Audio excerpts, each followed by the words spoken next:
जून का महीना शुरू हो चुका था।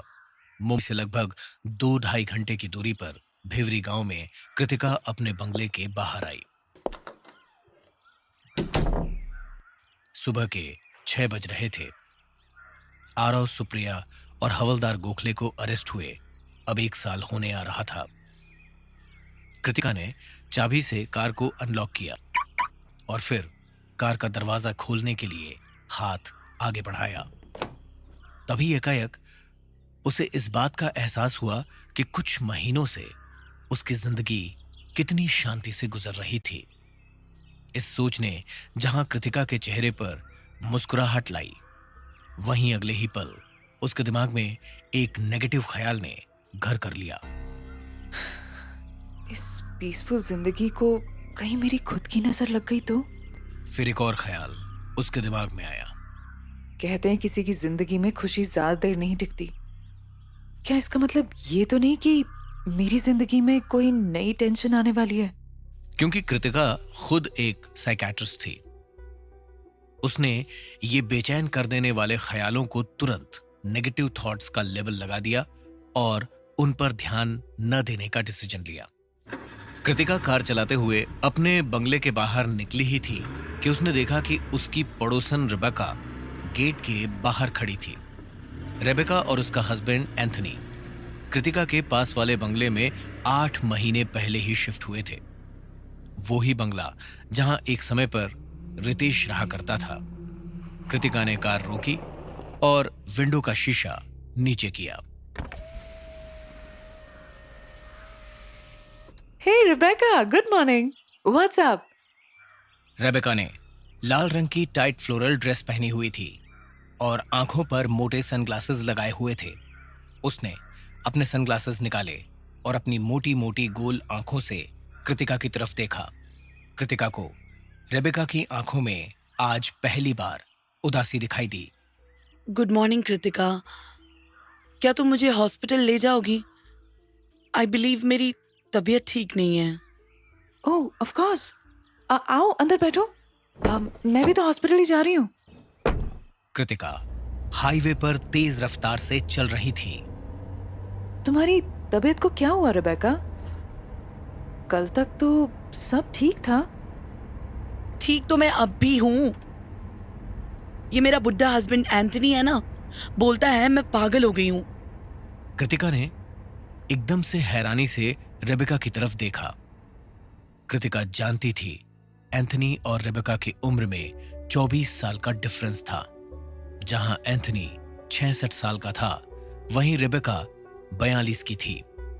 लेकिन आज से पहले कृतिका को कभी यह महसूस नहीं हुआ था कि ये एज डिफरेंस रेबेका को खटकता है। वो तुम एंथनी के लिए ऐसे वर्ड्स यूज कर रही हो? He is such a nice kind man.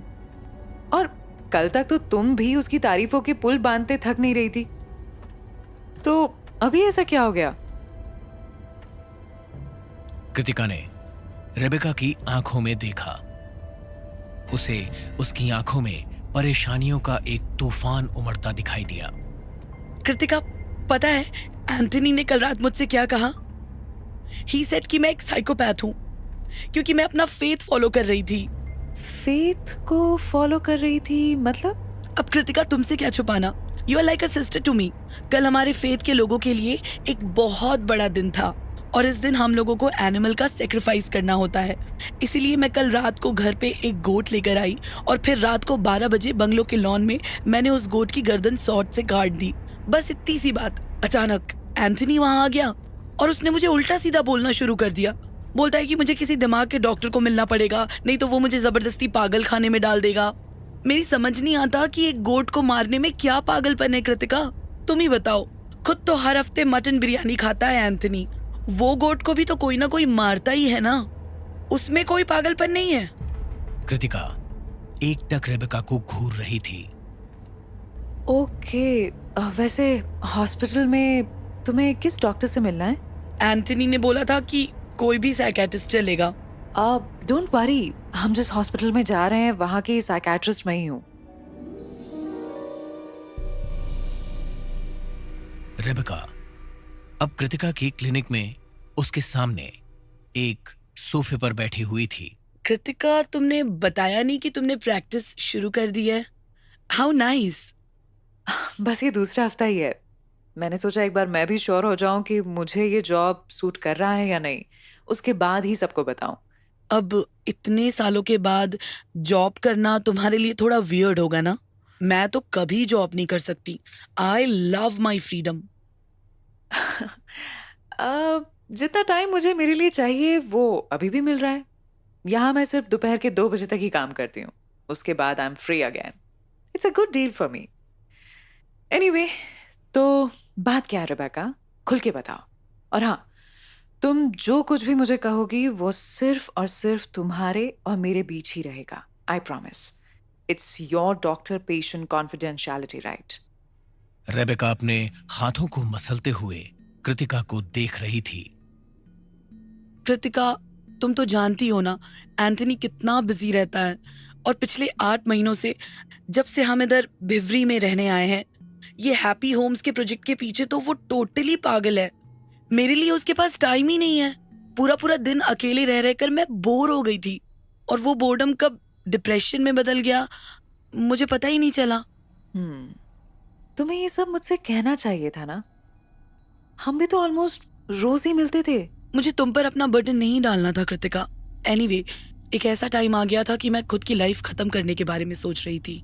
तभी मुझे इंटरनेट पे सेनेटिज्म के बारे में पता चला, और कैसे ये फेथ हमारी सारी इच्छाएं पूरी करता है। कृतिका, यू वोंट बिलीव, मैंने ये विश किया कि मेरा डिप्रेशन ठीक हो जाए, और 2 दिन में मेरा डिप्रेशन गायब हो गया। I got so happy. अब तुम ही बोलो, अगर इसके बदले मुझे एक गोट को मारना पड़े तो क्या मुझे पीछे हटना चाहिए? कृतिका एकटक रेबेका को देखे जा रही थी। उसने कभी ये एक्सपेक्ट नहीं किया था कि उसकी नॉर्मल से दिखने वाली हंसमुख पड़ोसन ऐसी अजीबोगरीब हरकतें कर सकती थी। लेकिन एक प्रोफेशनल थेरेपिस्ट होने के नाते उसने अपने इमोशंस रेबेका को नहीं दिखाए। कृतिका ने एक ग्लास से पानी की एक घूंट भरी। मतलब तुम सैटर्न वर्शिपर हो? मतलब तुम भगवान को नहीं, शैतान को प्रेयर करते हो? नाइस। वैसे इस फेथ की वजह से और क्या क्या फायदे हुए तुम्हें? तभी रेबेका के मोबाइल पर उसके पति एंथनी का फोन आया। यस एंथनी, यस, मैं हॉस्पिटल में ही हूँ। इनफैक्ट मैं अभी कृतिका के साथ ही हूँ। She is my psychiatrist. लो, उसी से ही बात कर लो। Hi Anthony, how are you? Hi Kritika, तुम रेबेका की साइकोथेरेपिस्ट हो? ये सुन के मेरे को कितना खुशी मिला, मैं बोल नहीं सकता darling. Thanks God, she is in good hands. मेरे को वरी करने का भी कोई जरूरत नहीं। You're very kind, Anthony. And yes, you don't worry, she'll be fine. लेकिन मेरी टेंशन का मेन रीजन ये नहीं है कृतिका। वो पिछले 2 दिनों से अजीब स्कैरी बात बोल रही है, जिसकी वजह से मेरी रात की नींद उड़ गई है। क्या? Tell me. वो मेरे को बोल रही कि अगले 2 दिनों के बाद जब मेरे प्रोजेक्ट हैप्पी होम्स की ओपनिंग सेरेमनी की पार्टी होगी, उस रात को मैं मर जाएगा। कृतिका का दिल जोरों से धड़कने लग गया। उसने एक लंबी सांस ली।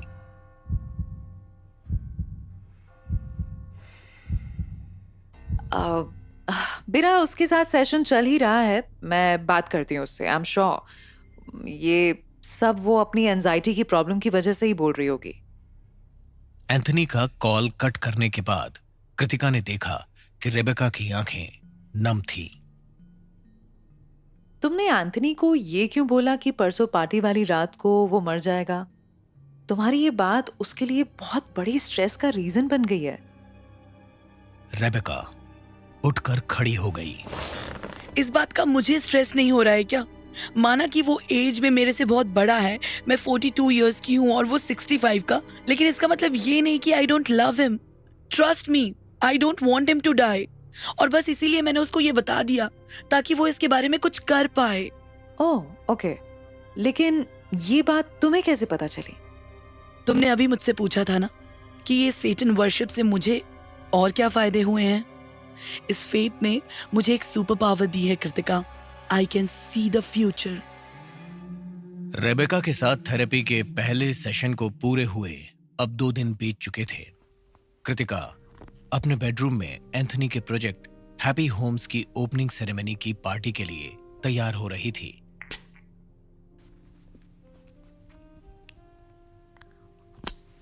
शाम के 7:30 बज चुके थे।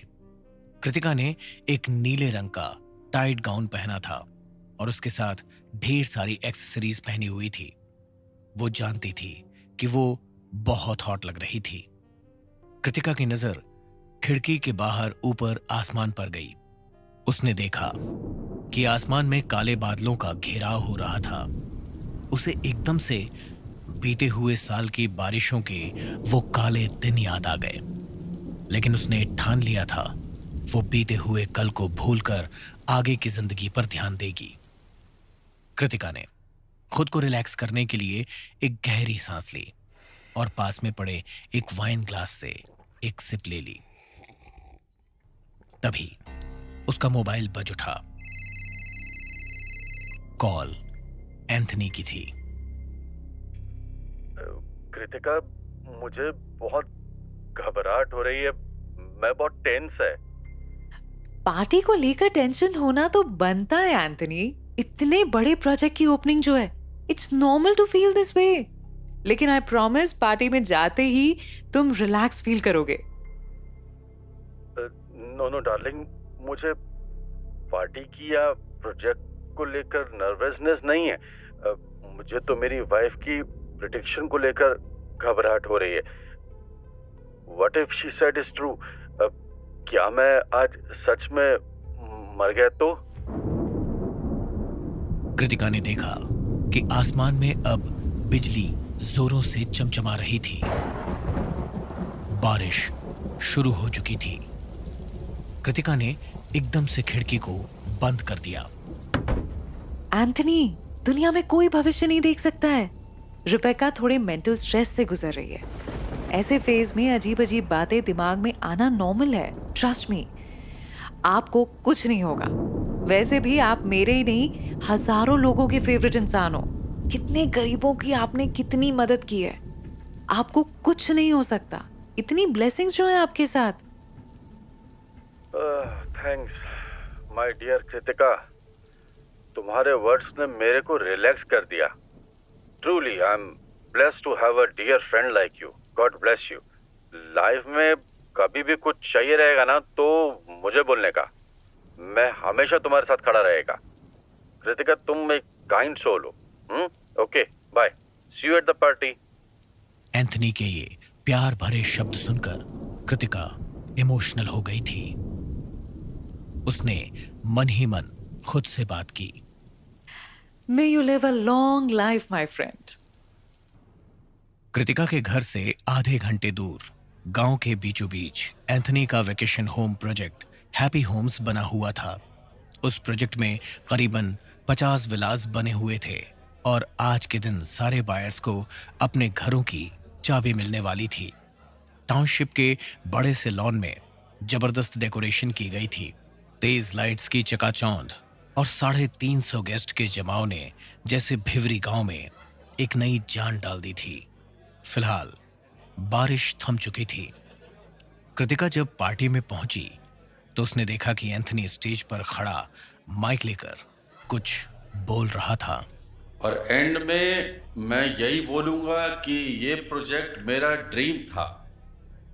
मैंने पूरे देश में कई प्रोजेक्ट बनाए हैं, लेकिन ये स्पेशल इसलिए था क्योंकि ये प्रोजेक्ट से आने वाले सारे पैसे मैं इस छोटे से गांव में रहने वाले गांव वालों को दे दूंगा। और आपके दिमाग में ये क्वेश्चन तो आया होगा कि मैंने यही गांव क्यों चुना। इसका जवाब ये है कि मेरे दादा इसी गांव के छोटे से झोपड़पट्टी में रहते थे, यहीं इसी गांव में। मेरे बाप ने अपना चाइल्डहुड बिताया ये गांव मेरी रूट्स है और ये मेरी ड्यूटी है कि I give something back to it.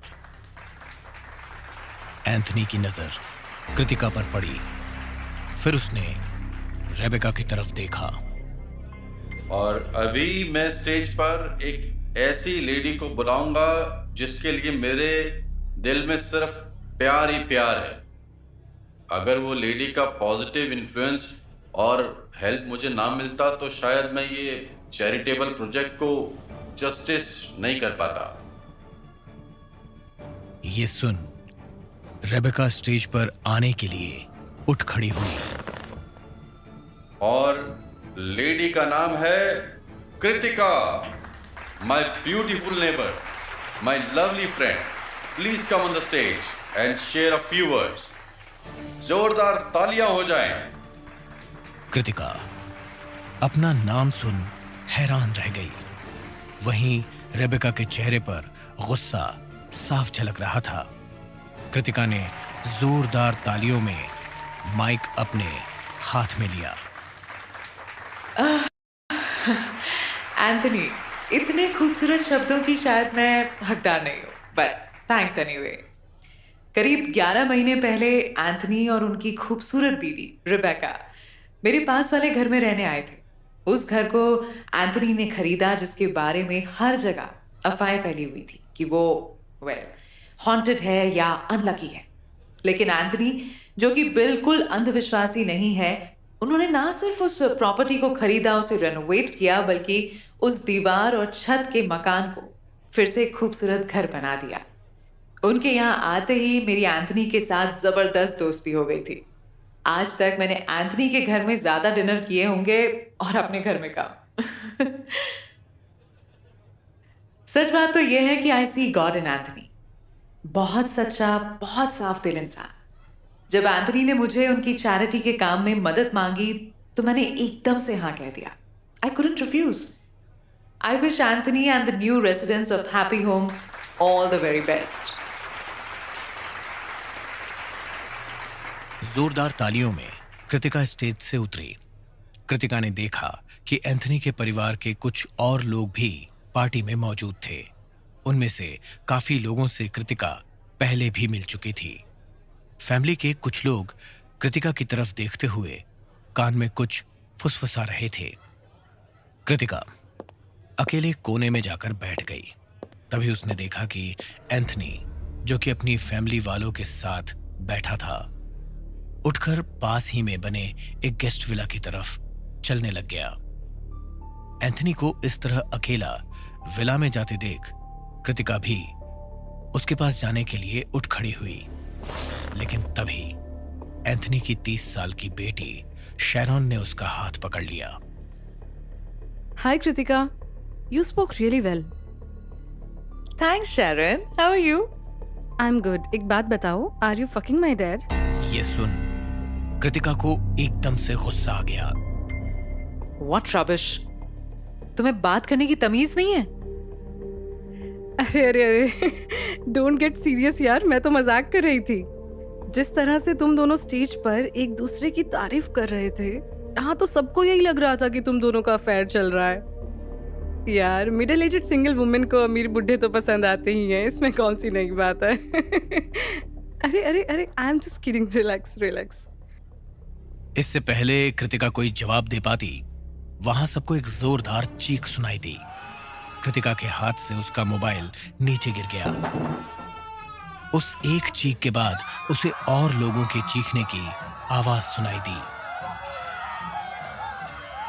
Kritika ने देखा कि सारे लोग भागकर उसी गेस्ट विला की तरफ जा रहे हैं जहां कुछ ही मिनटों पहले एंथनी गया था। भीड़ को चीरती हुई कृतिका जब आगे बढ़ी तो उसे वो ही दिखा जिसका उसे डर था। एंथनी जमीन पर गिरा हुआ तड़प रहा था। उसकी छाती खून से पूरी तरह लाल हो चुकी थी। कृतिका जानती थी कि रेबेका की हुई भविष्यवाणी सच होने जा रही थी।